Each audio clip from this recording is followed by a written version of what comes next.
Diabetes মুক্ত বাংলাদেশ আমরা চাই, এবং এটা ঈদের আগেই ডায়াবেটিস মুক্ত বাংলাদেশ হবে যদি এখন থেকে আপনারা যেভাবে আমি বলছি সেভাবে খাওয়া দাওয়া চলাফেরা করেন। ইনশাল্লাহ ঈদের আগে ডায়াবেটিস মুক্ত বাংলাদেশ হবে। একদম থাকবে না তা না, যারা অনিয়ম করবে তারা থাকবে, যারা কিছু রোগী আছে ইনসুলিন তৈরি হয় না ওরা হয়তো থাকবে অল্প সামান্য, কিন্তু যাদের ইনসুলিন তৈরি হয় এরা একদমই ভালো হয়ে যাবে বিনা ওষুধে, এবং ওষুধবিহীন এত সুস্থ হবে যে সে রসগোল্লা খেয়েও সুগার বাড়বে না, এমন একটা অবস্থায় যাবে। তবে সে আবার অনিয়ম করলে আবারও সে রোগী হবে।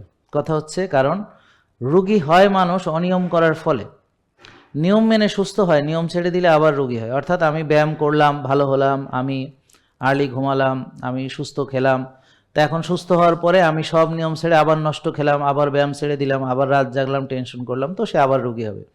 তো এই রোগগুলো আসলে মূলত হয়েছে আমাদের অনিয়মের ফলে।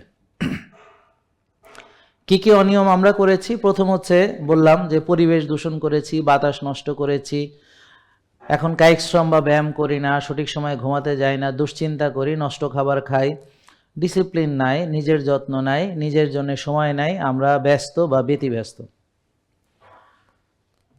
তো এইভাবে আমরা রোগী হয়েছি।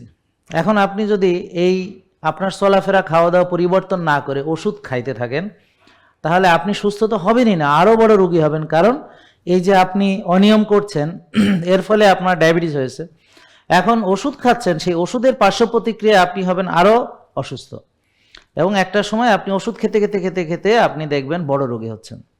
জেকে লাইফস্টাইল লিমিটেড, ওষুধ মুক্ত সুস্থ জীবন।